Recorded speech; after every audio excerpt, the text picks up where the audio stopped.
Tiller মোড় ঘুরে ওরা কাফেলার লোকজনকে দেখতে পেল। লোকগুলো তাদের খুঁজতে যাচ্ছিল। দেখতে পেয়ে দৌড়ে এলো তাদের কাছে। ওরাও ঘোড়ার পিঠ থেকে নেমে এলো দুজন। মেয়েটির বৃদ্ধ স্বামী গিয়ে জড়িয়ে ধরল সিপাইকে। ভয়ে তখনও তার গলার স্বর কাঁপছে। অন্যরাও তার প্রশংসায় পঞ্চমুখ হল। মেয়েটি বানিয়ে বানিয়ে অনেক কথাই বলল ওদের। লোকজনকে শোনালো তাকে উদ্ধার করার এক লোমহর্ষক কাহিনী। বলল, এই সিপাই নিজের জীবন বিপন্ন করে আমাকে উদ্ধার করতে ঝাঁপিয়ে না পড়লে আমার কপালে নির্ঘাত মরণ লেখা ছিল।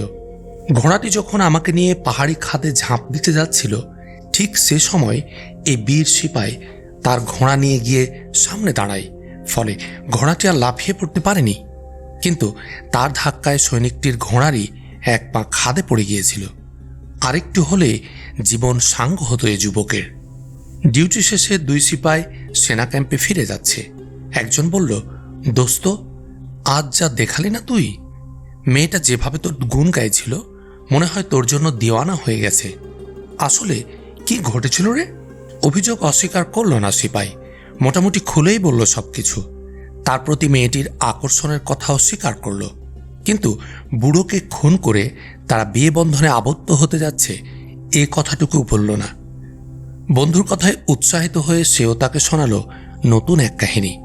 বলল, তোমরা যখন টিলার ওপারে অদৃশ্য হয়ে গেলে তখন আমরা সবাই সেদিকে তাকিয়ে আছি। একটি মেয়ে আমার পাশে এসে দাঁড়ালো। সবাই উৎকণ্ঠিত হয়ে তাকিয়েছিল তোমাদের হারিয়ে যাওয়া পথের দিকে।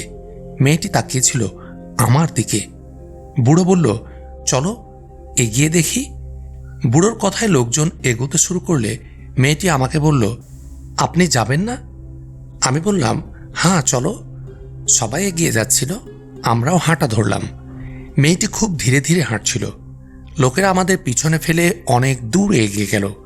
অন্য মেয়ে দুটো সামনে চলে গিয়েছিল। মেয়েটি আমার সাথে কথা বলতে গিয়ে এক পর্যায়ে আমার কাছে প্রেম নিবেদন করল। আমাকে জিজ্ঞেস করল, আবার কবে দেখা হবে? আমি তাকে বলেছি, আগামীকাল মধ্যরাতে আমার আবার ডিউটি পড়বে এখানে। মেয়েটি কি বলে প্রেম নিবেদন করল রে? মেয়েটি বলল, তাকে এক বৃদ্ধের সাথে বিয়ে দেওয়া হয়েছে। এই বৃদ্ধকে সে চায় না। সে আমার সাথে পালিয়ে গিয়ে নতুন করে ঘর বাঁধতে চায়। দুজনের ঘটনা প্রায় একই রকম। তারা দুজনেই এই সমস্যা নিয়ে চিন্তা করতে লাগলো। কেমন করে এ মেয়েদের পাওয়া যায়, এই তাদের চিন্তা। তারা ঠিক করলো, যদি মেয়েরা তাদের স্বামীকে হত্যা করতে না পারে তবে তারা নিজেরাই তাদের হত্যা করবে। কিন্তু কেমন করে হত্যা করবে তার কোনো সুরাহা করতে পারল না। দুই সিপাই রঙিন স্বপ্নের জাল বুনতে বুনতে তাদের ক্যাম্পে গিয়ে পৌঁছল। ক্যাম্পে গিয়ে তারা কমান্ডারের কাছে রিপোর্ট দিল, অমুক স্থানে কায়রোর এক বণিক কাফেলা ক্যাম্প করেছে। তাদের আসবাবপত্র ও মালামাল চেক করে আমরা নিশ্চিত হয়েছি তারা প্রকৃতই ব্যবসায়ী, কোনো সন্দেহভাজন বা শত্রুদল নয়। সৈন্যরা কাফেলার বর্ণনা দিতে গিয়ে বণিকদের সুন্দরী মেয়ে চারটির কথাও বলল। ক্যাম্পের কমান্ডার আগের রিপোর্ট তেমন মনোযোগ দিয়ে শোনেননি, কিন্তু মেয়েদের কথা বলতে তিনি এদিকে মনোযোগী হলেন। তিনি প্রশ্ন করে মেয়েদের সংখ্যা, বয়স, রূপ, গঠন, গায়ের বর্ণ, আকৃতি সবকিছু খুঁটিয়ে খুঁটিয়ে শুনলেন। সিপাহীরা তার মনের ভাব বুঝতে পেরে চুপ করে রইল। কমান্ডারের কাছে বসেছিল একজন অপরিচিত সৈন্য। সেই ক্যাম্পের লোক নয়, পাশের ক্যাম্পের। ওই ক্যাম্পটি এখান থেকে 8-10 মাইল দূরে। সে তার কমান্ডারের কাছ থেকে এই ক্যাম্পের কমান্ডারের জন্য জরুরি চিঠি নিয়ে এসেছে। চিঠিতে আজ সন্ধ্যাতে ওই ক্যাম্পে যাওয়ার জন্য দাওয়াত দেওয়া হয়েছে এই ক্যাম্পের কমান্ডারকে। বলা হয়েছে বিশেষ কাজ আছে, অবশ্যই চলে আসবেন। কমান্ডার চিঠিবাহককে বলল, একটু অপেক্ষা করো, যাব যখন দুজনে একসাথে যাওয়াই ভালো। এইমাত্র সূর্য ডুবল। মাগরিবের নামাজ পড়ে কমান্ডার আগত সৈনিকটিকে সঙ্গে নিয়ে যাত্রা করল। যখন তারা অপর ক্যাম্পে গিয়ে পৌঁছল তখন নিকোষ রাতের আধার সারা প্রকৃতিকে জড়িয়ে নিয়েছে। এই ক্যাম্পটি ছিল খুবই সুন্দর জায়গায়, এক কমলার বাগানের ভেতর। পাশেই ছিল শস্য শ্যামল বাগান ও ক্ষেত খামার। সন্ধ্যার পরপরই আলোকমালায় সাজানো হলো ক্যাম্প। রাতের জন্য ক্যাম্পের সৈন্যদের অবকাশ দেয়া হলো ডিউটি থেকে। সবাই আনন্দ উৎসব শুরু হওয়ার আশায় এক স্থানে জটলা করে বসেছিল। মশালের আলোয় স্থানটি আলোকিত হয়ে উঠেছে। ক্যাম্পের কমান্ডার জটলার কাছে নেই, তিনি আসেননি বলে এখনও শুরু হয়নি অনুষ্ঠান। আগত কমান্ডার এখানকার দায়িত্বশীলের সাথে দেখা করার জন্য ক্যাম্পের ভেতরে ঢুকে গেল। দেখল কমান্ডারের সামনে বসে আছে 2জন মেয়ে ও 3জন মরুচারী বেদুইন। তাদের পাশে পড়ে আছে বাজনার সাজ সরঞ্জাম ও তবলা। মেহমানরা সবাই এসে পৌঁছলে কমান্ডারের নির্দেশে খানা পরিবেশন শুরু হলো। খাওয়া শেষ হলে কমান্ডার মেহমানদের উদ্দেশ্যে বলল, বাইরে চলুন সবাই, আপনাদের জন্য আরও কিছু আপ্যায়নের ব্যবস্থা আছে। মেহমানরা বাইরে এলো। বাইরের খোলা মাঠ মশালে মশালে আলোকিত করে তোলা হয়েছে। মেহমানদের জন্য একপাশে বিছানো হয়েছে ফরাশ। কমান্ডার তার এক সৈন্যকে বলল, বাজনাদার ও মেয়েদের নিয়ে এসো। বাজনাদার ও মেয়েরা এলে এক মেহমান জিজ্ঞেস করল, এ লোকগুলো কারা? এখানে কি হচ্ছে? এ মেয়েরা নর্তকী ও গায়িকা। কমান্ডার উত্তর দিল, এদের সাথে বাজনাদারও আছে। এদিক দিয়েই যাচ্ছিল ওরা। পানি পান করার জন্য এখানে থামলে আমি এদের পরিচয় পেয়ে থামিয়ে দিলাম। বললাম, আজ রাতে এখানেই থেকে যাও। আমাদের সৈন্যদের জীবন একঘেয়ে হয়ে উঠেছে, ওদের একটু আনন্দ দিয়ে যাও। আমার কিন্তু এসব ভালো লাগছে না। মেহমান কমান্ডারকে বলল, সীমান্ত প্রহরায় নিয়োজিত সিপাহীদের আমোদ ফুর্তিতে ডুবিয়ে দিলে তাদের চরিত্র নষ্ট হয়ে যাবে, দায়িত্বে অবহেলা আসবে। এছাড়াও সৈন্যরা নষ্ট হচ্ছে। মেজবান কমান্ডার বলল, আমাদের অন্য সাথীরা আজ শহরে আরাম আয়েশে জীবন কাটাচ্ছে, আর আমরা বেওয়ারিশ কুকুরের মতো মাঠে মাঠে ঘুরে বেড়াচ্ছি। তোমাকে কি তোমার সিপাহীরা উত্ত্যক্ত করে না? বলে না এখানে থাকবো না, আমাদের অন্যত্র বদলি করে দিন? মেহমান বলল, সিপাহীদের মাথায় চড়ার সুযোগ দিতে হয় না, ওদেরকে সৈনিকের মতোই রাখতে হয়। আমি তো আমাদের সেনাপতির কাছেও আবেদন করেছি, আমাদের উপর একটু দয়া করুন, আমাদের অন্য কোথাও বদলি করুন। মেজবান কমান্ডার বলল, তিনি এখনও তার কোনো উত্তর দেননি। আমি আরও বলেছি, আমাদের সেই সেক্টরে পাঠিয়ে দিন যেখানে কঠিন লড়াই হচ্ছে। নিষ্কর্মা জীবন হাঁপিয়ে উঠেছে এখানকার সৈন্যরা, এদেরকে এখান থেকে সরিয়ে দিন। আমরা আমাদের দায়িত্ব পালন করেছি, এখন অন্যদের পাঠান। মেহমান কমান্ডারও ঠিক এ বিষয়টি চিন্তা করেছিলেন। কমান্ডারের সামান্য ভুল ভয়াবহ পরিণাম ডেকে আনতে পারে। শত্রুদের উপর বিদ্যুতের মতো ঝাঁপিয়ে পড়া মুজাহিদরা এখন মানসিক বিষণ্ণতায় ভুগছে, এটা ভালো কথা নয়। ডিউটি ফেলে তারা নাচ গান ও ফুর্তিতে ডুবে গেলে সীমান্ত রক্ষা করবে কারা? কারা প্রতিরোধ করবে চোরাচালানি ও বিদেশি দুষ্কৃতকারী? রাত ক্রমশ বেড়ে চলেছে। পালাক্রমে নাচছে মেয়েরা। তারা ক্লান্ত হয়ে পড়লে বাজনাদাররা গান শুনিয়ে সাময়িক বিশ্রাম দেয় ওদের। আবারও একটি মেয়ে উঠে দাঁড়ালো। নৃত্যের তালে তালে উন্মাতাল বাজনা বাজছে। উল্লাসে ফেটে পড়ল সৈন্যরা। চিৎকার করে নাচের প্রশংসা করছে ওরা, আনন্দে টাকা পয়সা ছুঁড়ে মারছে। কিন্তু মেয়েরা নাচ থামিয়ে হাত জোর করে এই বলে ক্ষমা চাইল, মাফ করবেন আমাদের, নাচ আমাদের নেশা এবং পেশা। কিন্তু যারা দেশের জন্য জীবন বাজি রেখে সীমান্ত পাহারা দেয়, তাদের একটু আনন্দ দেওয়ার পরিবর্তে আমরা কোনো মূল্য গ্রহণ করতে পারবো না। আপনাদের দেখে আমাদের মধ্যে যে দেশপ্রেম জেগে উঠেছে, টাকা পয়সা দিয়ে আমাদের সেই দেশপ্রেমকে অপমান করবেন না আল্লাহর হস্তে। বাজনাদাররাও বাজনা থামিয়ে বলে উঠল, দেশরক্ষা বাহিনী যদি আমাদের নাচ গানে খুশি হন, এটাই আমাদের বড় পাওয়া। দেশের জন্য আমরা কিছু করতে না পারি, দেশরক্ষায় নিয়োজিত ভাইদের একটু সেবাও কি করতে পারবো না? দলের সর্দার উঠে দাঁড়িয়ে বলল, আমি আমার যন্ত্রী ও নর্তকীদের দেশপ্রেম দেখে অভিভূত। আমি ঘোষণা করছি, আপনাদের যখন ইচ্ছা আমাদের ডেকে পাঠাবেন, এর জন্য কখনো কোনো মূল্য দিতে হবে না আপনাদের। উপস্থিত সৈনিকরাও অভিভূত হল ওদের এই আন্তরিকতা দেখে।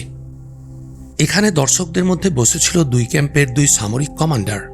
তাদের পদমর্যাদা যদিও তেমন উচ্চ নয়, তবুও তারা এক একটি ক্যাম্পের ইনচার্জ। দায়িত্বশীল ব্যক্তিদের মধ্যে যে দূরদর্শিতা ও সতর্কতা প্রয়োজন, তার কিছুই তাদের মধ্যে পরিলক্ষিত হচ্ছিল না। তাদের মনে দায়িত্বের কোনো অনুভূতি আছে এমনটিও মনে হচ্ছিল না তাদের আচরণে। এই দায়িত্বশীল কমান্ডাররা এ কথা খতিয়ে দেখল না, এই নর্তকী ও বাজনাদারেরা আসলে কারা, এরা কোথেকে এসেছে আর কোথায় যাবে। বাজনাদাররা যে পরিচয় বক্তব্য দিয়েছে সে বক্তব্য কতটুকু সত্য ও গ্রহণযোগ্য, তাদের এই আগমন কোনো ষড়যন্ত্রের অংশ কিনা তাও খতিয়ে দেখার চেষ্টা করল না। এমনকি বেদুইন পোশাকে দর্শকের মধ্যে কিছু বহিরাগত লোক বসেছিল। এই লোকগুলো কারা এবং কোথেকে এসেছে তাও তলিয়ে দেখার কথা ভাবল না এই কমান্ডাররা। যে কোনো অবস্থায় ক্যাম্পের সেন্ট্রিবক্সে 4 জন পাহারাদার থাকে, কিন্তু কখন যে তারা সেন্ট্রিবক্স ছেড়ে নাচের আসরে চলে এসেছে এই খবর হয়তো জানে না কমান্ডার, অথবা জানলেও নাচ দেখায় তারা এতটাই বিভোর এ নিয়ে কিছু চিন্তা করার মতো সময় ছিল না তাদের। ক্যাম্পের কিছু দূর দিয়ে রাতের আধারে কালো বর্ণের কম বেশি 50 জন লোক একে অন্যের পিছনে লাইন দিয়ে সুদানের দিক থেকে এগিয়ে এলো। এদের আগে আগে যাচ্ছে 2 জন লোক, পিছনের লোকেরা এদের অনুসরণ করছে এবং এদের ইঙ্গিতে কখনো থামছে কখনো এগিয়ে যাচ্ছে। ইঙ্গিত পেয়ে লোকগুলো থামল। সামনের 2 জন আধারে এদিক ওদিক লক্ষ্য করে দেখল রাতের নীরবতার মাঝে কোথায় কি শব্দ হচ্ছে শোনার চেষ্টা করল ওরা। এরপর শেয়ালের লম্বা ডাক ছাড়ল। এ ডাকের অর্থ কি কাফেলা লোকেরা তা বোঝে। পেছনের লোকগুলো এ শব্দ শোনার সাথে সাথে আবার সামনে অগ্রসর হতে থাকলো। আবার সামনে থেকে শিয়ালের হুক্কা হওয়া শব্দ ভেসে এলো। থেমে গেল লোকগুলো। আবার কিছুক্ষণ পর শিয়ালের সেই লম্বা ডাক চলতে আরম্ভ করল। দূর থেকে ক্যাম্পে নাচ গান ও বাজনার অস্পষ্ট শব্দ শুনতে পাচ্ছিল ওরা। সামনেই পাহাড়ি এলাকা। কালো রাতের অন্ধকারে ঘোর কালো ছায়াগুলো সেই পাহাড়ের আড়ালে অদৃশ্য হয়ে গেল। তাদের হাতে ছিল বর্ষা, সঙ্গে তালোয়ার ও খঞ্জর। এছাড়াও ছিল 4-5টি করে ধনুক এবং প্রচুর তীর। আফ্রিকান বংশোদ্ভূত এই জঙ্গলি নিগ্রোদের স্বাগত জানানোর জন্য পাহাড়ের কোলে দাঁড়িয়েছিল 3-4 জন অভ্যর্থনাকারী। একজন এগিয়ে এসে আগত দলের সর্দারকে বলল, তাহলে ঠিক মতোই আসতে পেরেছেন? যাক, মেয়েরা ভালোই কাজ দেখাতে পেরেছে। হ্যাঁ, সর্দার বলল, আমিও তাদের বাজনার সুর ও নাচের ঝঙ্কার শুনতে পেয়েছি। 10-12 জনকে আমি সেখানে দর্শক হিসেবে পাঠিয়ে দিয়েছিলাম। তাদের একজন এসে সংবাদ দিল, মাহফিল খুব জমে উঠেছে, এখন রাস্তা একদম ফাঁকা। সমস্ত প্রহরী ও সৈনিক আসরে চলে গেছে। এ খবর পেয়ে আর দেরি করিনি, সাথে সাথে চলে এসেছি। নীলনদের পাড় থেকেও ভালো সংবাদ পাওয়া গেছে। অপর এক অভ্যর্থনাকারী বলল, ওখানকার মেয়েরাও কাজ গুছিয়ে নিতে পেরেছে। আগামীকাল রাতে যে 2 জন সেন্ট্রি পাহারায় আসবে তাদেরকে এরই মধ্যে ফাঁসিয়ে নিয়েছে ওরা। আমি সংবাদ পাঠিয়েছি আগামীকাল রাতে কমপক্ষে 3টি বিশাল নৌকা বোঝাই করে আমাদের লোকেরা যেন চলে আসে। তারা সামনে এগিয়ে চলল। পাহাড় ক্রমশ উঁচুতে উঠে গেছে। বেশ কিছুটা পথ ওঠার পর সর্দার এক জায়গায় দাঁড়িয়ে পড়ল। সাথে সাথে দলের সবাই দাঁড়িয়ে গেল। এরপর আরেক দল লোক এসে ওদের পাহাড়ের অভ্যন্তরে ফেরাউনের তৈরি যে অসংখ্য গুহাঘর ছিল ওখানে নিয়ে গেল। চারদিকে পাহাড়ের অভ্যন্তরে অসংখ্য গুহাঘর, মাঝখানে বিশাল এক মাঠ। সবাইকে নিয়ে হাজির করা হলো সেই মাঠে। দলের সর্দার দল থেকে বিচ্ছিন্ন হয়ে এগিয়ে যাচ্ছিল নেতৃস্থানীয়দের সাথে। যেতে যেতে সর্দার বলল, আপনারা ভুলে যাবেন না, এরা সবাই কুসংস্কার ও পূজা পার্বণে বিশ্বাসী। এরা কোনো উদ্ভট ও হাস্যকর আচরণ করলে বিস্মিত হবেন না, বরং সেগুলোকে সম্মানের চোখে দেখবেন। আমরা তাদেরকে ধর্মের নামে ডেকে এনেছি, তাদেরকে প্রলোভন দেখিয়েছি, তোমাদেরকে এমন জায়গায় নিয়ে যাব যেখানে ভগবান স্বয়ং বাস করে, যে ভগবান বালিকে গরম রাখে, সূর্যকে উত্তপ্ত করে, আকাশ থেকে পানি ও বিজলি বর্ষণ করেন। এ নিয়ে ভাববেন না, আপনি কোনো সমস্যা হবে না। সমস্যা একটা আছে, এসব লোকেরা কোনো অভিযানে বেরোনোর আগে ভগবানের নামে মানুষ কোরবানি দিয়ে অভ্যস্ত। কোরবানি কি পুরুষ দিতে হবে না নারী, নাকি নারী ও পুরুষ উভয়কেই দিতে হবে? মানুষ হলেই চলবে। যদি আমরা তাদের এই প্রথা পূরণ করি তবে তারা নিঃশঙ্ক চিত্তে লড়াই করতে পারবে। তারা তখন এমন বেপরোয়া হয়ে যায় যে কোনো বাধাকেই পাত্তা দেয় না। কায়রো শহরে ওরা একবার ঢুকতে পারলে ইট দিয়ে ইট ভাঙবে। সালাহউদ্দিন আইয়ুবী ওদের সামনে একদিনের বেশি টিকতে পারবে না। মাঠে পৌঁছল সর্দার ও নেতৃবর্গ। সর্দার সামনে দণ্ডায়মান নিগ্রো বাহিনীকে বলল, তোমরা সিজদায় পড়ে যাও, কারণ তোমরা এখন ভগবানের ঘরে এসে গেছো। সবাই সঙ্গে সঙ্গে সিজদায় পড়ে গেল। একটু পর সর্দারের আদেশে আবার তারা উঠে দাঁড়ালো। এ দলটি ছিল সুদানের হাবশি কৃতদাসদের। এদের মিশরে প্রবেশ করানো হচ্ছিল নাশকতামূলক কাজের জন্য। সীমান্তরক্ষীদের দৃষ্টিকে ফাঁকি দিয়ে গোপনে এদের মিশর অনুপ্রবেশ নিশ্চিত করার জন্যই নীল নদের পাড়ে বাণিজ্য কাফেলা এবং এখানে নর্তকী ও গায়ক দলের সমাবেশ ঘটানো হয়। অনুপ্রবেশের জন্য বেছে নেওয়া হয় সেই দুর্গম ফেরিঘাট, যা পার হয়ে সামান্য এগুলে অভিশপ্ত পার্বত্য অঞ্চলের ভয়ানক ও বিস্তৃত এলাকা অবস্থিত। এলাকাটি ভীষণ দুর্গম এবং ছোট বড় অসংখ্য পর্বতমালায় সজ্জিত। এখানে আছে ফেরাউনের যুগের পর্বত গহ্বর, যেখানে মাটির নিচে ফেরাউনের তৈরি মহলের অসংখ্য ছোট বড় কামরায় বিরাট সৈন্যদল, ঘোড়া ও উটের বহর অনায়াসে লুকিয়ে রাখা সম্ভব। সুদানের এই নিগ্রো হাবশিরা রক্তের হোলি খেলায় ছিল ওস্তাদ। মানুষকে তারা পশুর মতোই এক প্রকার জন্তু ভাবত। পশু শিকারের মতোই মানুষ শিকারেও এরা ছিল সিদ্ধহস্ত। মিশরে আইয়ুবী বিরুদ্ধে লড়াই করার জন্য এদের সর্বাত্মক ও গেরিলা প্রশিক্ষণ দেওয়া শুরু হলো এই দুর্গম পাহাড়ের অভ্যন্তরে। এমনিতেই যুদ্ধে তারা খুবই পারদর্শী। তাদের মধ্যে গোত্রে গোত্রে যুদ্ধ লেগেই থাকে। এজন্যই তীরন্দাজি ও বর্ষা নিক্ষেপে এদের জুড়ি পাওয়া ভার। সুদান সরকার খ্রিস্টানদের সাথে মৈত্রী চুক্তিতে আবদ্ধ হয়ে অনেক খ্রিস্টান সৈন্য ও সামরিক অফিসারকে তাদের বাহিনীতে অন্তর্ভুক্ত করে নিয়েছে। এরাই সুদানি হাবশিদের ঐক্যবদ্ধ করে তাদের কমান্ডো প্রশিক্ষণ দিয়ে যুদ্ধের জন্য প্রস্তুত করে তুলছে। এর আগে সুদানি বাহিনী মিশরীয় বাহিনীর কাছে দুবার পরাজিত হয়েছে। তৃতীয়বার সুলতান আইয়ুবীর ভাই তকিউদ্দিন সুদানের উপর আক্রমণ চালালে সুদানেরা সে আক্রমণ প্রতিহত করে। তকিউদ্দিনের সৈন্যরা বিক্ষিপ্ত হয়ে মরুভূমিতে ছড়িয়ে পড়লে সুলতান সালাহ উদ্দিন আইয়ুবী দ্রুত তাদের সাহায্যে এসে কোনো রকমে অবশিষ্ট সৈন্যদের ফিরিয়ে এনেছিলেন। তকিউদ্দিনের বাহিনীর এই বিপর্যয়ের পরও সুদানিরা মিশরীয়দের পিছু ধাওয়া করা বা মিশর আক্রমণের সাহস করেনি। ঐতিহাসিকদের মতে যদি তখন সুদানিরা মিশর আক্রমণ করত, তবে তকিউদ্দিনের পক্ষে মিশর রক্ষা করা কঠিন হয়ে যেত।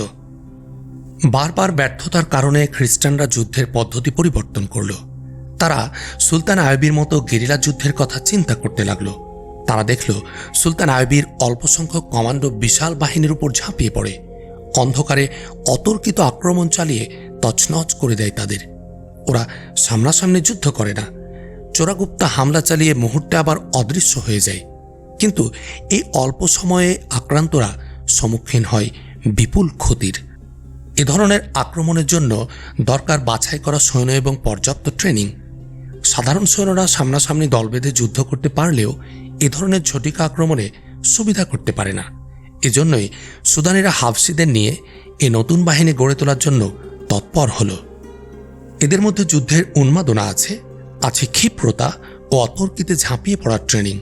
এই ট্রেনিং আরেকটু সানিয়ে নিলে এরা হবে দুর্ধর্ষ যোদ্ধা। তারা কায়রোবাসীদের উপর অতর্কিত আক্রমণ চালালে হয়তো কায়রো দখল করা সম্ভব হতে পারে, কারণ এখন সুলতান আইয়ুবী মিশরে নেই। এই সুবর্ণ সুযোগ ব্যবহারের জন্য মরিয়া হয়ে উঠল সুদানিরা। তাদের বিশ্বাস সুলতান আইয়ুবীর অবর্তমানে তাদের এই আক্রমণ প্রতিহত করার ক্ষমতা মিশরে আর কারও নেই। তারা অনায়াসেই কেল্লাহ ফাতেহ করে নিতে পারবে। তারা আরও ভাবল, যদি এই আক্রমণের নেতৃত্ব মিশরের কোনো গাদ্দার সেনাপতির হাতে দেয়া যায়, তবে সে ভালো করেই জানবে কোথায় কেমন করে আঘাত হানলে সহজে বিজয় অর্জন সম্ভব। অল্প সময়ে অল্প শক্তি ব্যয় করে বিজয় ছিনিয়ে আনার জন্য তারা সুলতান আইয়ুবীর বিশ্বস্ত ও অভিজ্ঞ সেনাপতি আল-কিন্দিকে বাছাই করল। আল-কিন্দি সুদানিদের টোপ গিলে রাজি হয়ে গেল এই আক্রমণে নেতৃত্ব দিতে। সুদানের হাবশি সৈন্যদের গোপন স্থানে রাখার ব্যবস্থা আল-কিন্দিই করেছিল। সে মিশরের সেনাবাহিনীর 4-5 জন জুনিয়র কমান্ডারকে কৌশলে তার সঙ্গী বানিয়ে নিল। গোয়েন্দাদের মাধ্যমে সুদানের সঙ্গে নিয়মিত যোগাযোগ রাখছিল সে। ষড়যন্ত্র সফল করার জন্য হাবশি সৈন্যদের সে এবং তার অনুগত কমান্ডাররা গোপনে মিশরের মাটিতে প্রবেশ করাচ্ছিল। সারা রাত ক্যাম্পে নাচ গানের আসর চলল। সকালে অন্য ক্যাম্পের কমান্ডার বিদায় নিয়ে যাত্রার সময় এই ক্যাম্পের কমান্ডারকে বলল, আগামী রাতে তোমার দাওয়াত আমার ক্যাম্পে। সে বাদক দল এবং নর্তকীদেরও দাওয়াত দিল এক রাত তার ওখানে থেকে যাওয়ার জন্য। বাদক দল খুশি হয়ে কবুল করল এ দাওয়াত। এরা ছিল আল-কিন্দির প্রেরিত লোক। ষড়যন্ত্র পাকাপোক্ত করার স্বার্থে আল-কিন্দি চাচ্ছিল সুদানি গেরিলারা সীমান্তরক্ষীদের চোখে ধুলো দিয়ে মিশরে ঢুকে পড়ুক। তাদের অনুপ্রবেশ নিশ্চিত করার লক্ষ্যে আল-কিন্দি এই ফন্দি এঁটেছিল। এরা অন্য গ্রামে যাচ্ছিল, এটা ছিল মিথ্যে কথা। তারা আগেই প্ল্যান করে এসেছিল ক্যাম্পের কাছে গিয়ে পানি পান করার বাহানায় তারা ক্যাম্পে ঢুকে যাবে। এরপর ক্যাম্পের লোক ও কমান্ডারকে জালে ফাঁসানোর চেষ্টা করবে।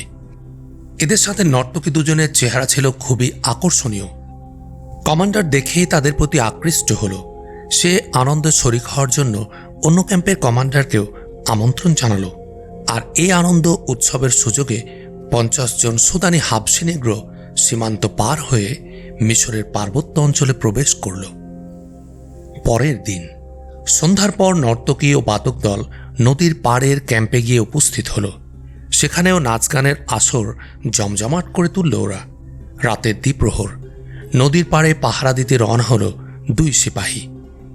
সঙ্গীরা বলল, এমন আসর ছেড়ে ডিউটিতে গিয়ে কি লাভ, থাক না আজ ডিউটি।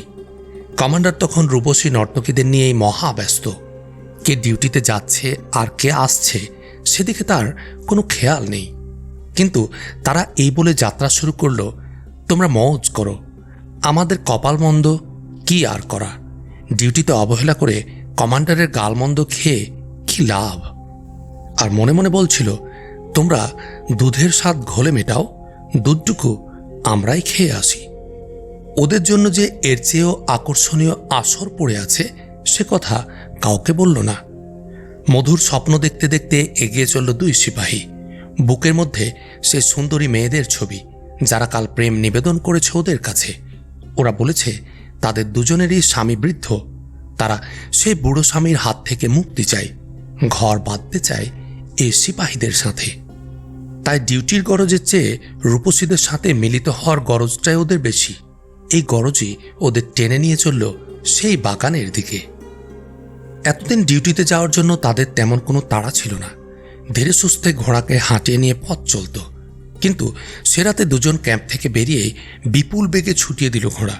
বনভূমির কাছে এসে নদীর পাড়ে এক জায়গায় ঘোড়া থামিয়ে পড়ল। ঘোড়া দুটো বেঁধে রেখে এগিয়ে গেল দুজন। কোথায় ওরা মিলিত হবে আগেই বলে দিয়েছিল মেয়েরা।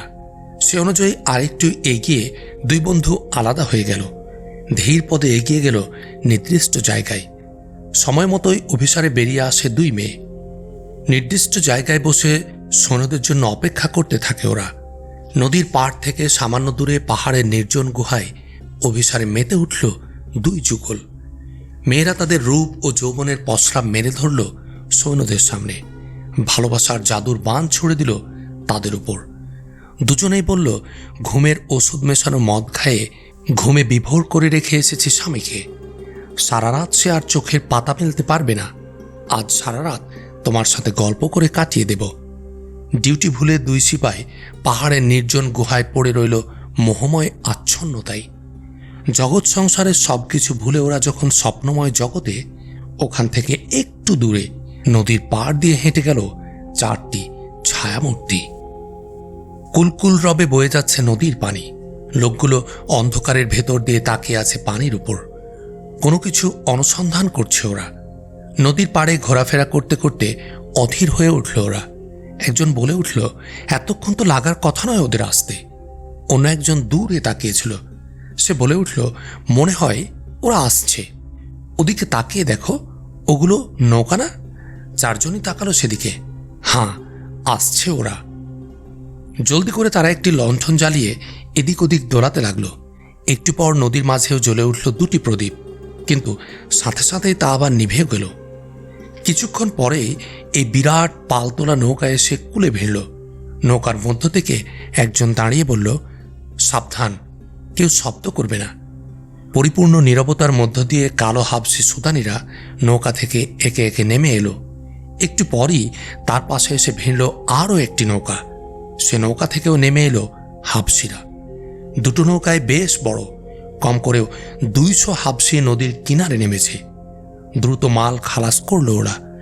মাল মানে যুদ্ধের সাজ সরঞ্জাম ও অস্ত্রপাতি। মাল খালাস হতে মাল্লাদের বলা হলো, জলদি নৌকা নিয়ে ফিরে যাও। মাল্লারা তাড়াতাড়ি পালের রশি টেনে নৌকার মুখ ঘুরিয়ে তীর থেকে দূরে সরে গেল। ধীরে ধীরে নৌকা হারিয়ে গেল অন্ধকারে। এভাবেই নৌকায় করে হাবশি সেনাদের আমদানি চলতে থাকল।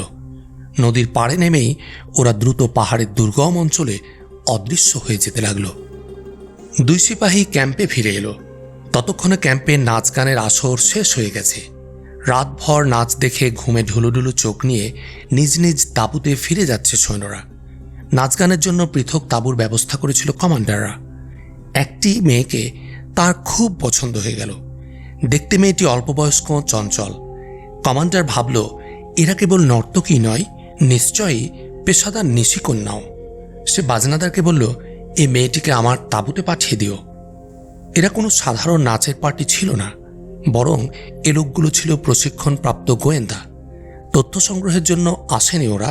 তাদের মিশন ছিল ক্যাম্পের সৈন্যদের যে কোনো মূল্যে ভুলিয়ে ভালিয়ে ক্যাম্পে আটকে রাখা, যাতে সুদান থেকে হাবশি সেনারা নিরাপদে মিশরে প্রবেশ করতে পারে।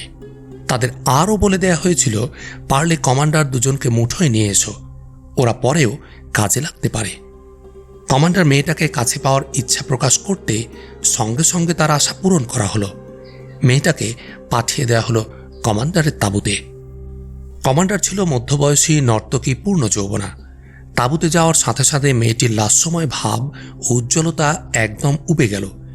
যে মেয়েটি লম্পজম্প করে নেচে গিয়ে হাসি তামাশায় দর্শকের মন মাতিয়ে রেখেছিল, নিভে গেল তার দীপ্তি। যে মেয়ের মিষ্টি হাসি কেড়ে নিয়েছিল সবার মন, হারিয়ে গিয়েছিল সে হাসি। তাঁবুতে তখনও প্রদীপ জ্বলছে। মেয়েটি জড়সড় হয়ে তাঁবুর এক কোণে বসে কমান্ডারের দিকে গভীরভাবে তাকিয়ে রইল। কমান্ডার বলল, কি ব্যাপার, তুমি অমন চুপসে গেলে কেন? আমি ডাকায় মন খারাপ করেছ? আমি কখনো পান করি না, আমার বাবাও কোনোদিন মদ পান করেনি। নর্তকী বলল, তুমি মদের কথা বললে কেন? আমি তো তোমাকে বলিনি তুমি মদ পান করো। যারাই ঘরে ডাকে তারা প্রথমে বলে, একটু পান করো সুন্দরী, তারপর বলে, আমাকে একটু ঢেলে দেবে? তুমি ঠিকই বলেছ। কথায় বলে, মদ ছাড়া নারী ও নারী ছাড়া মদ একদম বিষাদ। কমান্ডার হেসে বলল, তবে তুমি শুনলে অবাক হবে, আমি কোনোদিন মদ পান করিনি, আর ভিন্ন নারীর স্বাদ কেমন তাও জানি না। ও, তবে তো তুমি এক আনাড়ি পাপী। নর্তকী বলল, আমি একটি কথা বললে মন খারাপ করবে? কি কথা? কথাটি হলো, গোনাহ করাতে যে মজা, গোনাহ না করার মজা কিন্তু তার চেয়েও বেশি। তুমি পুরুষ মানুষ, এ নির্জন তাঁবুতে আমার মতো সুন্দরী মেয়ের কাছ থেকে একথা শুনতে হয়তো তোমার ভালো লাগবে না, হয়তো মনে মনে আশ্চর্য ও বিরক্ত হবে। কিন্তু একটু গভীরভাবে চিন্তা করো, তোমার চেহারাই বলছে আজ প্রথম তুমি পাপ করার ইচ্ছা পোষণ করেছ। এত ঠান্ডায়ও তোমার কপালে ঘামের ফোঁটা দেখা যাচ্ছে। এই যে জীবনভর তুমি পাপ থেকে বেঁচে থাকলে, এর মাঝে কি কোনো প্রশান্তি নেই? তুমি ঠিকই বলেছ।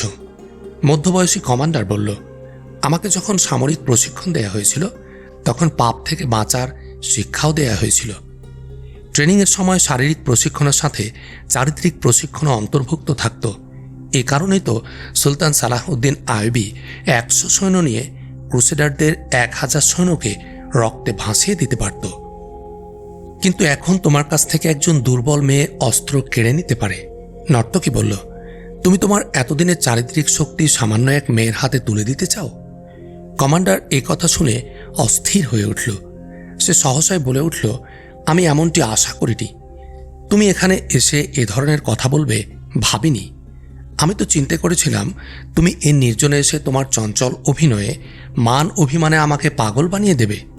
তোমার সে হাসি, গান ও নাচের ভঙ্গি কোথায়, যা আমাকে বাধ্য করেছে তোমাকে ডাকতে? কিছুক্ষণ মাথা নিচু করে চুপ করে রইল কমান্ডার। তারপর এক সময় মাথা তুলে বলল, তোমার দলের লোকদের কাছে আমি তোমাকে ভিক্ষা চাই। তোমার দলনেতাকে বলো, বিনিময়ে আমি 2টি আরবি ঘোড়া দেব। তোমার তলোয়ারও কি দিয়ে দেবে? মেয়েটি ব্যঙ্গ করে বলল, তোমার বর্ষা, তোমার ঢাল, তোমার খঞ্জর, অর্থাৎ তোমার সমস্ত হাতিয়ার কি দিয়ে দেবে? সে ব্যগ্রকণ্ঠে বলল, হ্যাঁ, দেব, সব দিয়ে দেব। কিন্তু পরক্ষণে তার সম্বিত ফিরে এলো। অশান্ত কণ্ঠে সে বলল, না, সিপাহী কখনো তার হাতিয়ার ছাড়া চলতে পারে না। সে তাঁবুর মধ্যেই দ্রুত পায়চারি করতে লাগলো।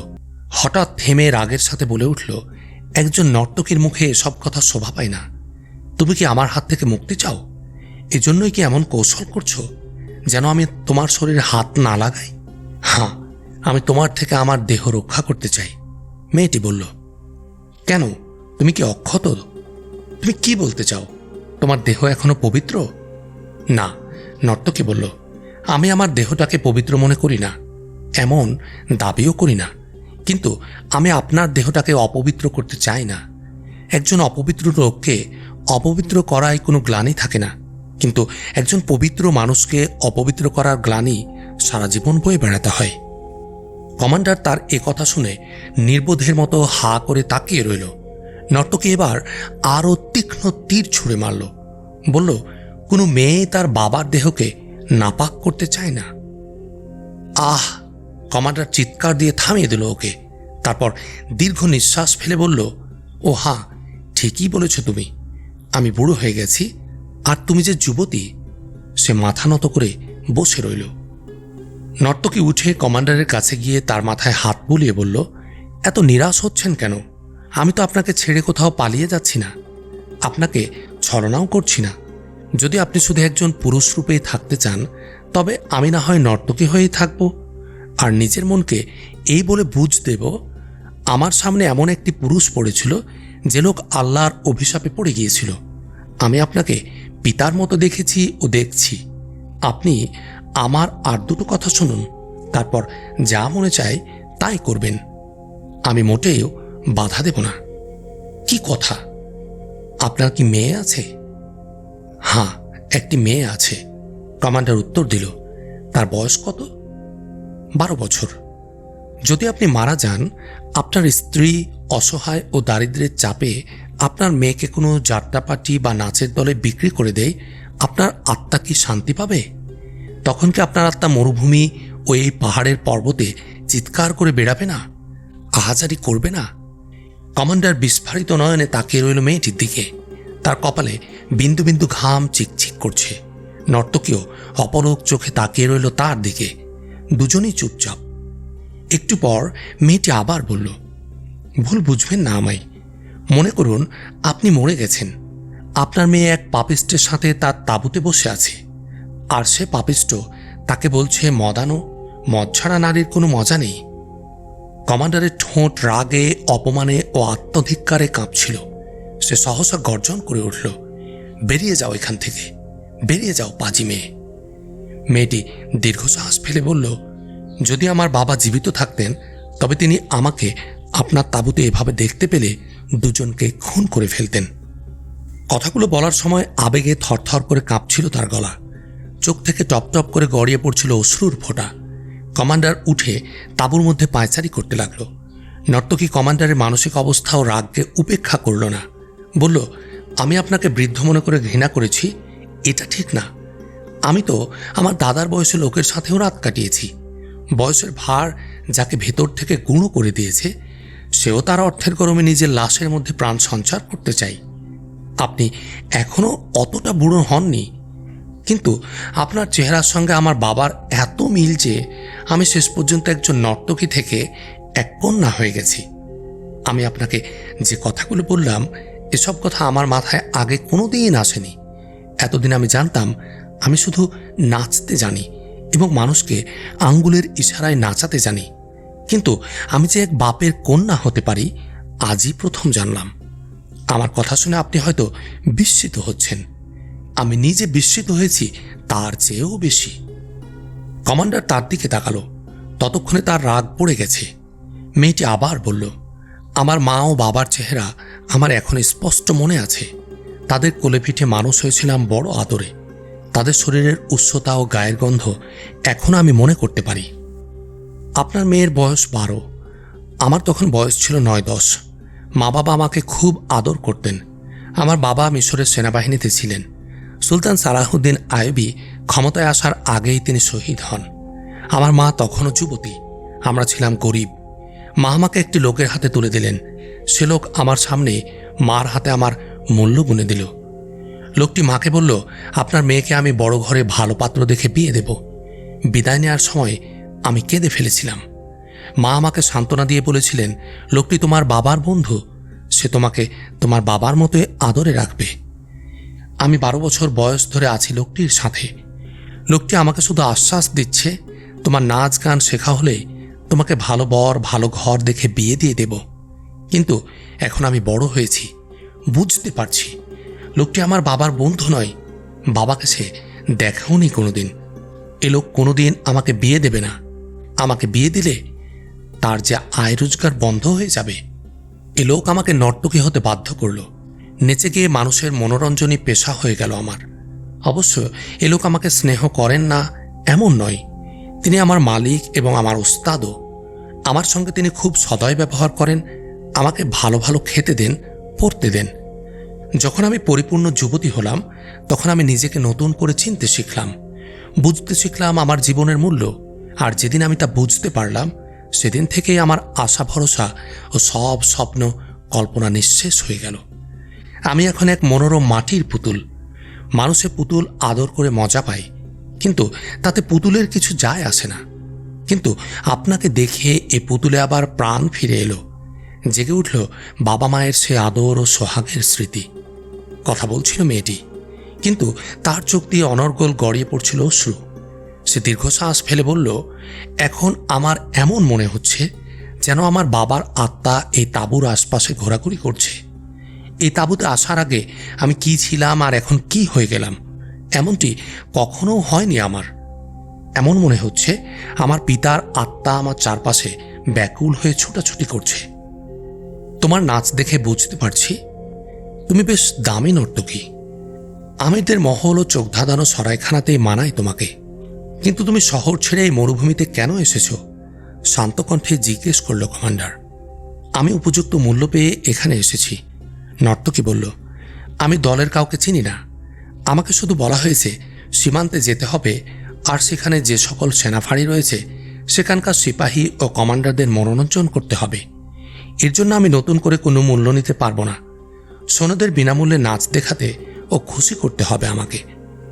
তুমি জানো না, সৈন্যরা দীর্ঘদিন আত্মীয় পরিজন থেকে দূরে থাকতে থাকতে এক সময় নেকড়ে হয়ে যায়। জেনে শুনে তুমি নেকড়ের খাঁচায় আসতে রাজি হলে? কেন আসবো না? আমি কি এক শহীদ পিতার সন্তান নই? দেশের জন্য আমার বাপ জান দিতে পারলে আমি কি দেশের সেবায় নিয়োজিত মুজাহিদদের একটু মনোরঞ্জনও করতে পারবো না? যেসব সিপাহী ও কমান্ডার মিশরের সীমান্ত প্রহরায় নিয়োজিত, তাদের আমি সেবা করতে পারছি, এটাই তো আমার বড় পাওয়া। এই সিপাহীদের খুশি করাই আমার ডিউটি। আমার এই নাচ গানে মুজাহিদ পিতার উত্তরসূরিরা যদি চাঙ্গা হয়ে ওঠে, যদি তাদের একঘেয়েমি কেটে যায়, আর তাই দেখে যদি আমার শহীদ পিতার আত্মা শান্তি পায়, তবে কেন আমি তা করব না? কমান্ডার এক বাপ হারা মেয়ের বিলাপ শুনছিল এক নর্তকীর দেশপ্রেমের কাহিনী। বলল, আমি দুঃখিত, আমাকে তুমি ক্ষমা করে দাও। এতদিন জানতাম দেশপ্রেম সৈনিকদের নিজস্ব সম্পদ। আমার সে ভুল ধারণা ভেঙে গেছে। ধোঁকা ও প্রবঞ্চনার পর্দা সরে গেছে আমার চোখ থেকে। আজ বুঝতে পারছি দেশপ্রেম কোনো শ্রেণী বা গোষ্ঠীর নয়। দেশপ্রেম দেশের সকল মানুষের সবচেয়ে প্রিয় ও আদরের সম্পদ। এর জন্য যে কোনো ত্যাগ, যে কোনো সময় হাসি মুখে যারা বরণ করে নিতে পারে, তারাই সত্যিকার মুজাহিদ। তুমি আমাকে কি ভ্রান্তি ও ধোঁকার হাত থেকেই না বাঁচালে? আমি আপনাকে কি ধোঁকা থেকে বাঁচাবো? আমার নিজের জীবনটাই তো এক মহা ধোঁকা। এ জীবন যেমন নিজের জন্য ধোঁকা, তেমনি অপরের জন্য। কিন্তু তাই বলে আমি স্বদেশের মুজাহিদদের নাপাক করতে পারবো না। এই ক্যাম্পের কমান্ডার আমাকে তার তাঁবুতে ডেকেছিল। আমি তার কাছে ক্ষমা চেয়ে চলে এসেছি। কিন্তু আপনার কাছে শুধু এজন্যই এসেছি, আপনার চেহারা অবিকল আমার বাবার মতো। নর্তকী নতজানু হয়ে বসে ভক্তি সহকারে কমান্ডারের একটি হাত তুলে নিয়ে প্রথমে চোখে মুখে লাগালো, পরে সে হাতে চুমো খেল। কমান্ডার অপর হাত মেয়েটির মাথায় বুলিয়ে জিজ্ঞেস করল, তোমার নাম কি? আমার মালিক আমাকে চুমকি বলে ডাকে, নর্তকী বলল। কিন্তু আমার বাবা আমাকে জোহরা বলে ডাকতেন। যাও জোহরা, তুমি তোমার তাঁবুতে চলে যাও, কমান্ডার আদর ও স্নেহ মিশ্রিত কণ্ঠে বলল তাকে। আগে আপনি শুয়ে পড়ুন, জোহরা বলল। ছেলেকে ঘুম না পাড়িয়ে কোনো মা কি ঘুমোতে যেতে পারে? তার কথা শুনে প্রশ্রয়ের এক টুকরো হাসি উপহার দিল কমান্ডার। মেয়েটিও যোগ দিল সে হাসিতে। রাত পেরিয়ে যাচ্ছে। দুজন বাদক তাঁবুতে জেগে বসে রাত কাটিয়ে দিচ্ছে। অন্য নর্তকী ও বাদকেরা গভীর নিদ্রায় মগ্ন। জাগ্রত দুজনের একজন বলল, আমরা বোধহয় একটি কাজ ঠিক করছি না। মেয়েদেরকে আমরা এই বলে এনেছি তারা শুধু নাচ গান করে সিপাহীদের মনোরঞ্জন করবে, কিন্তু আমাদের মিশনের আসল উদ্দেশ্য তারা জানে না। জানা থাকলে এই যে তাদের তাঁবুতে পাঠানো হচ্ছে এ নিয়ে তাদের কোনো প্রশ্ন থাকতো না। না, আমরা ঠিকই করেছি। কোনো নর্তকীকে বিশ্বাস করা যায় না। ধরো, কমান্ডারের তাঁবুতে যে মেয়েটি রয়েছে সে যদি জানতো আমরা সীমান্তের ক্যাম্পগুলোতে এসেছি এখানকার সিপাহীদের ধোঁকা দিয়ে বোকা বানাতে, আর আবেগের বশবর্তী হয়ে কিংবা পুরস্কারের লোভে বলে দিত সে গোপন কথা, তাহলে কি উপায় হতো আমাদের? আমাদের গোপন উদ্দেশ্য কোনো নর্তকীকেই বলা উচিত হবে না। নর্তকীদের আমরা তাদের পাওনার অতিরিক্ত মজুরি দিয়েছি। এখন একটু বাড়তি কাজ পড়ে গেলে খুশি হয়ে তারা তা করে দেবে। কিন্তু যদি আমরা তাকে আমাদের উদ্দেশ্য প্ল্যানের কথা বুঝিয়ে বলতাম, তবে মেয়েটা কমান্ডারকে আরও ভালো মতো বাগিয়ে নিতে পারত। হয়তো দেখা যেত কমান্ডার জালে ফেঁসে নিজেই হাবশী সৈন্যদের মিশরে প্রবেশের ব্যবস্থা করছে। আমাদের কমান্ডার আমাদের চেয়ে বেশি বুদ্ধি রাখেন। এসব নর্তকী মেয়েরা আমাদের হাতের অস্ত্র। তাদের অস্ত্রকে কেউ কোনোদিন গোপন তথ্য জানায় না। কমান্ডার প্রশান্ত থেকে নিশ্চিন্তে শুয়ে পড়েছিল। নর্তকী তাকে ভীষণ এক পাপ থেকে বাঁচিয়ে দিয়েছে। এজন্য সে মনে মনে শান্তি ও স্বস্তি বোধ করছিল। তার বুকে জেগে উঠছিল পিতার মমত্ববোধ ও স্নেহ। নর্তকী তার প্রশান্ত চেহারার দিকে অনেকক্ষণ তাকিয়ে রইল। যখন কমান্ডারের চোখ ঘুমে বুঝে এলো এবং জোহরার অশ্রু ভেজা চোখ দুটো আবার ঝাপসা হয়ে এলো, তখন সে তাঁবু থেকে বেরিয়ে নিজের তাঁবুতে গিয়ে শুয়ে পড়ল। রাত তখন সামান্যই বাকি ছিল। একসময় তাও শেষ হয়ে গেল। ফজরের আজান হলো। সৈন্যরা উঠে অজু করে নামাজ পড়ল। নাচের দলের লোকেরা যখন ঘুম ভাঙল তখন অনেক বেলা। সূর্য অনেক উপরে উঠে উত্তাপ ছড়িয়ে গরম করে তুলেছে মরুর বালু। মেয়েদের জানা ছিল না এরপর তাদের কোথায় যেতে হবে। বাদক দলের সাথে পথ চলায় তাদের কাজ। ওরা যেখানে নিয়ে যাবে সেখানে সঙ্গে যাবে এরা। বাদক দল যাওয়ার জন্য তৈরি হলো। কমান্ডারের কাছ থেকে বিদায় নিয়ে রওনা হলো ওরা। কমান্ডার বাইরে দাঁড়িয়েছিল। জোহরা দৌড়ে তার কাছে এলো এবং বলল, আমার মাথায় হাত বুলিয়ে আশীর্বাদ করে দিন। কমান্ডার তার মাথায় হাত বুলিয়ে দিল। জোহরা তার অন্য হাতটি ধরে তার চোখের সাথে লাগালো। সে চোখ থেকে তখন অশ্রু গড়িয়ে পড়ছিল। অশ্রু ঝরা চোখে বিদায় নিল জোহরা। নীল নদের দিকে চলে গেল ওরা। ক্যাম্প থেকে বেরিয়ে খুব বেশি দূরে যায়নি। কোথেকে দুই উটের আরোহী এগিয়ে এলো। ওদের কাছে এসে উটের উপর থেকে নামলো আরোহীরা। উট দুটিকে বসিয়ে নর্তকী দুজনকে উটের পিঠে বসালো। উট আবার যাত্রা শুরু করলো। এই দুই উটওয়ালা সন্ত্রাসী দলের লোক। কাছেই কোথাও লুকিয়েছিল ওরা। এরা নীল নদের পাড়ে অবস্থানরত বণিক দলের সাথে গিয়ে মিলিত হলো। এই দুই দল এমনভাবে মিলিত হলো দেখে মনে হলো এরা একে অন্যকে চেনে না। পুরুষরা মিশনের কার্যক্রম ঠিক করার জন্য বৈঠকে বসবে, তাই নর্তকী দুজনকে এখান থেকে সরিয়ে নিতে হলো। এ কাজে এগিয়ে এলো বণিক দলের মেয়েরা। ওরা দুই নর্তকীকে পুরুষদের থেকে আলাদা করে নদীর কূলে নিয়ে গেল। মেয়ে চারজন প্রথমে নিজেদের পরিচয় দিল। বলল, আমরা আমাদের স্বামীদের নিয়ে কাফেলার সাথে বেড়াতে এসেছি। এরপর ওরা জানতে চাইল নর্তকীদের পরিচয়। জোহরা ও অন্য নর্তকী বলল, আমাদেরকে নাচ গান করে সীমান্ত এলাকার সৈন্যদের মনোরঞ্জনের জন্য ভাড়া করে আনা হয়েছে। ওদিকে পুরুষদের বৈঠকে মিশনের মূল বিষয় নিয়ে আলোচনা হচ্ছিল। বাদক দল তাদের 2 রাতের কাজ ও সাফল্য বর্ণনা করল। উটের আরোহীরা জানালো তাদের 2 রাতের নাচ গানের সুযোগে প্রায় 200 হাবশীকে মিশরে প্রবেশ করানো হয়েছে। বণিক দল বর্ণনা করল তাদের 2 মেয়ের সাফল্যের কথা। বলল, এই সুযোগে আমরাও 200-র বেশি হাবশী ভেতরে প্রবেশ করিয়েছি। আলাপ আলোচনার পর তারা এই সিদ্ধান্তে এলো, নাচ গানের চেয়ে নদীপথে বেশি করে হাবশী সৈন্য প্রবেশ করানো নিরাপদ ও সুবিধাজনক। এ পথ উন্মুক্ত থাকলে নৌকাযোগে বেশি করে সৈন্য আমদানি করা যাবে। এজন্য বণিক দলের 2 মেয়ে যেভাবে 2 সীমান্ত প্রহরীকে কবজা করেছে, প্রয়োজনে অন্যান্য সকল মেয়েকে এই ভূমিকায় নামতে হবে। এতে করে নির্বিবাদে প্রতি রাতে অনেক নৌকা আসতে পারবে। সেজন্য নর্তকী মেয়ে দুটিকেও এখানেই রেখে দিতে হবে, কিন্তু তাদের কাছে কোনো গোপন তথ্য ফাঁস করা যাবে না। বাজনাদাররা জোহরাও তার সাথের নর্তকীকে বলল, তোমাদের কাজ এখন শেষ। নদীর পাড়ে এই জায়গাটি খুবই সুন্দর ও মনোরম। আমরা কয়েকদিন এখানে থেকে যাওয়ার সিদ্ধান্ত নিয়েছি। অবসর বিনোদনের জন্য এমন চমৎকার জায়গা আর হয় না। এসে যখন পড়েছি, কয়েকদিন বেরিয়ে না গেলে জীবনভর দুঃখ থাকবে। বলি কি, তোমরাও থেকে যাও এখানে। তারা নর্তকী দুজনকে এমন প্রলোভন দিল যে শেষে তারা সেখানে থাকতে রাজি হয়ে গেল। কাফেলার মেয়েরাও তাদের সাথে অন্তরঙ্গ ও খোলামেলা ব্যবহার করল। ফলে অপরিচিতদের দূরত্ব ঘুচে গেল। স্বচ্ছন্দভাবেই তাদের সাথে মিশে গেল দুই নর্তকী। কাফেলার লোকদের থেকে সামান্য একটু দূরে তাঁবু টানানো হলো ওদের জন্য। রাতে সবাই ঘুমিয়ে পড়ল, কিন্তু ঘুম এলো না জোহরার চোখে। বারবার তার স্মরণ হতে লাগলো কমান্ডারের কথা। তার চরিত্র, তার ব্যবহার জোহরার মনে অক্ষয় স্মৃতি হয়ে আছে। তার স্নেহমাখা কথা, মাথায় হাত বুলিয়ে বাপের মতোই আদর করা, সবকিছু ছবির মতো ভেসে উঠছিল তার অন্তঃরাজ্যে। এই কমান্ডারের মধ্যে সে সত্যি তার পিতার ছবি দেখতে পেয়েছিল। কমান্ডারের প্রতি আরও একটি কারণে কৃতজ্ঞতায় তার মন ভরে উঠেছিল। এই প্রথম কোনো পুরুষ তাকে নাগালের মধ্যে পেয়েও খেলার সামগ্রী না বানিয়ে তার মাথায় হাত বুলিয়ে আশীর্বাদ করেছে। এছাড়া কমান্ডার তাকে চুমকি না বলে তার বাবার মতো জোহরা বলে ডেকেছে। তার সঙ্গী নর্তকী ঘুমিয়ে পড়েছিল। দলের বাজনাদাররাও ঘুমিয়ে গিয়েছিল। সে বিছানায় উঠে বসল এবং একসময় ধীর পদে বাইরে চলে এলো। সেনা ক্যাম্পে যাওয়ার রাস্তা তার স্পষ্ট মনে আছে। জোহরার কি মনে হলো, সে দীর্ঘ পদক্ষেপে দ্রুত ক্যাম্পের দিকে হেঁটে চলল। নির্জন রাতে একাকী পথ চলার মতো দুঃসাহসী কোনো মেয়ে ছিল না জোহরা, কিন্তু কি এক আবেগের তাড়না তাকে ভয়শূন্য করে ফেলল।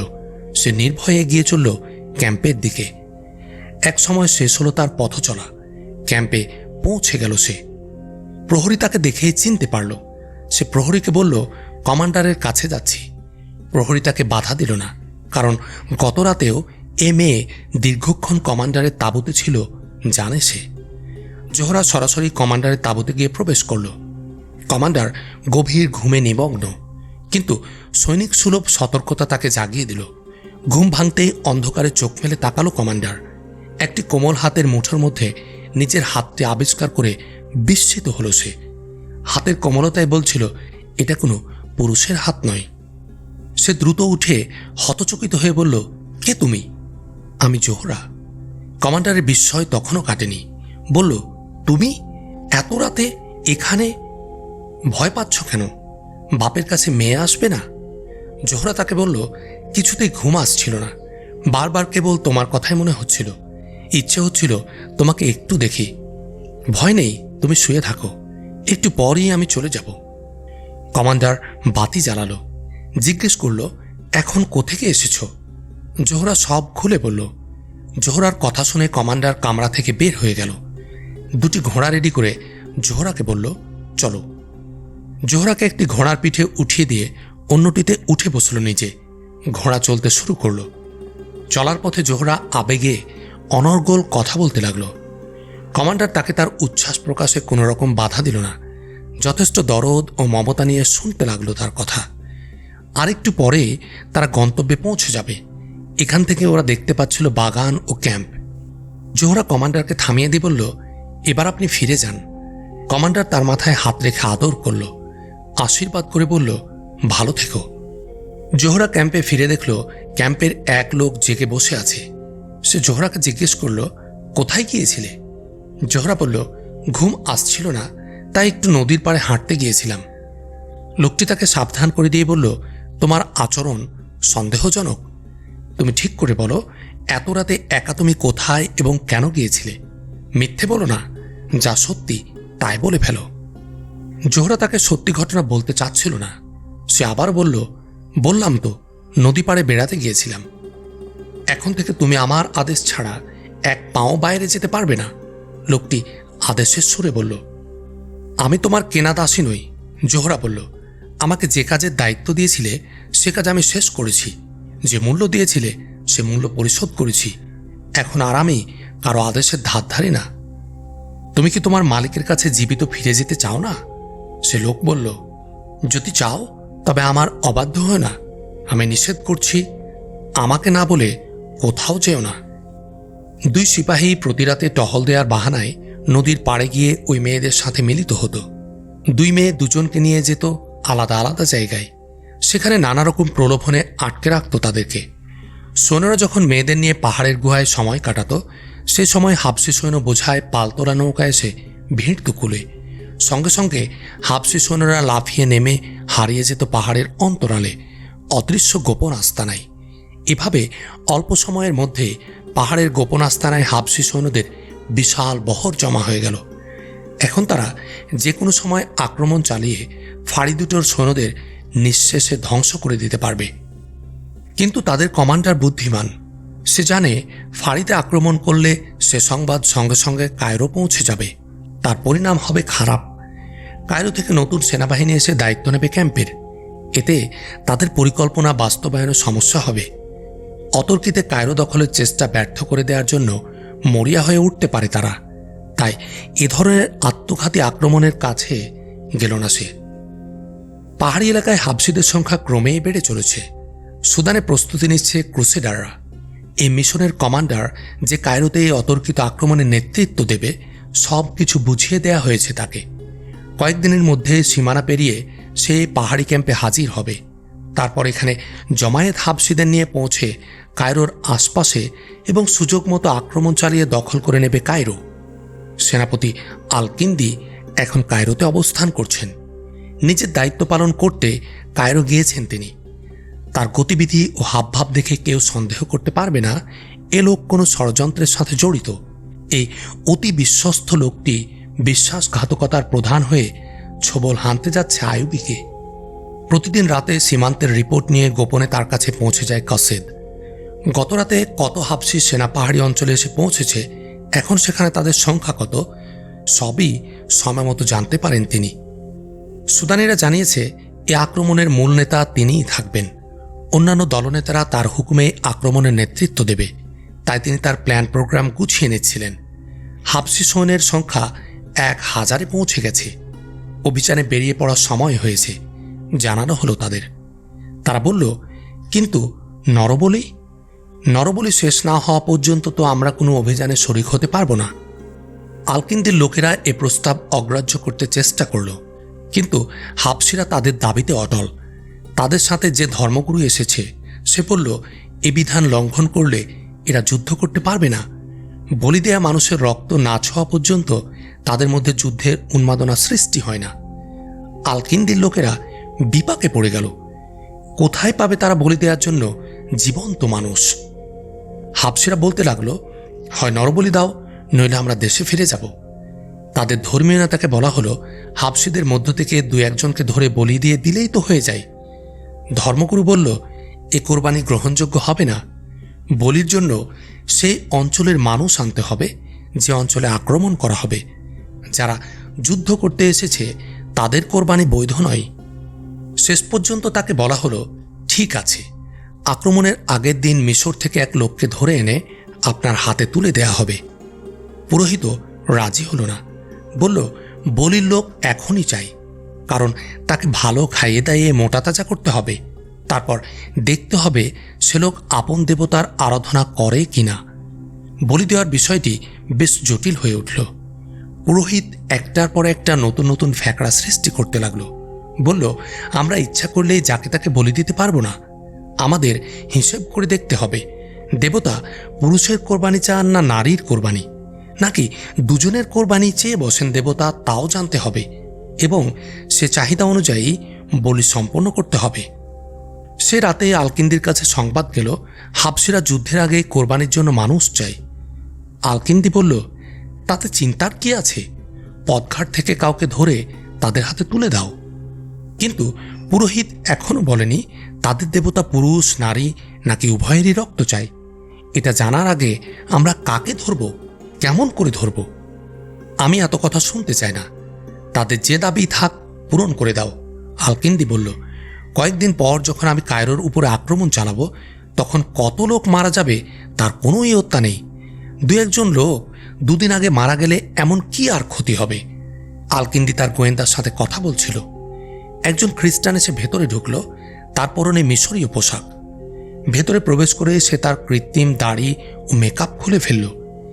আলকিন্দি জিজ্ঞেস করল, আপনাকে পেরেশান মনে হচ্ছে? হাবশিরা তাদের ধর্মীয় বিধান পূর্ণ করতে চায়। তারা এখনই বলি দেওয়ার জন্য মানুষ চাচ্ছে। আপনি কি চিন্তা করছেন? আমি চিন্তা করেছিলাম আক্রমণের একদিন আগে একটি লোক ধরে ওদের হাতে সঁপে দেব। আপনি ঠিকই চিন্তা করেছিলেন, কিন্তু ওরা কি তা মানবে? না। খ্রিস্টান বলল তারা এক্ষুনি কোরবানি চাই। এই অবস্থায় আপনার পরামর্শ কি? আপনি তাদের ধর্মীয় রসম পালন করার সুযোগ করে দিন। আপনি তো কখনো সুদানে যাননি, তাই জানেন না কেমন করে আমরা এতগুলো লোক সংগ্রহ করেছি। এই নরহত্যার চিন্তা আমিই তাদের মাথায় ঢুকিয়েছিলাম। ধর্মের কথা বলে কৌশলে তাদেরকে ওখানে নিয়ে এসেছি। সুলতান আইয়ুবী আপনাকে শুধু যুদ্ধ করতেই শিখিয়েছেন, মানুষ ব্যবহারের কৌশল শেখাননি। মানুষকে বিনা তলোয়ারে হত্যা করার কৌশল আমাদের খ্রিস্টানদের কাছ থেকে শিখে নিন। অন্যের ধর্মকে ব্যবহার করতে শিখুন। তাদের উপরে ধর্মের উন্মাদনা চাপিয়ে দিয়ে তাদের জ্ঞান বুদ্ধিকে নিজের মুঠোর মধ্যে নিয়ে নিন।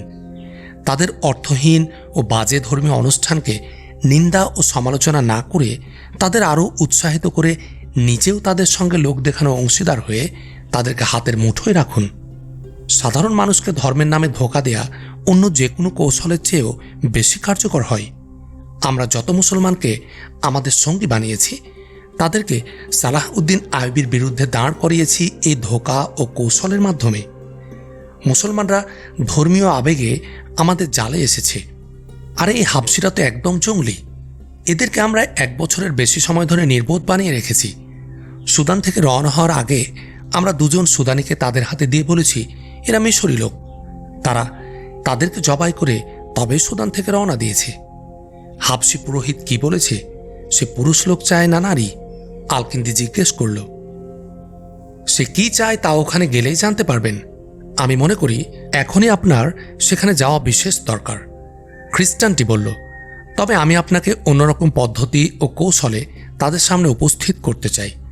আমি আপনাকে আশ্বাস দিচ্ছি, হাবশিদের মতো এত বেশি পশু, বর্বর ও খুনপিয়াসী যোদ্ধা আর কোনো জাতিতে পাবেন না। এ পর্যন্ত এদের সংখ্যা 4000-এ এসে দাঁড়িয়েছে।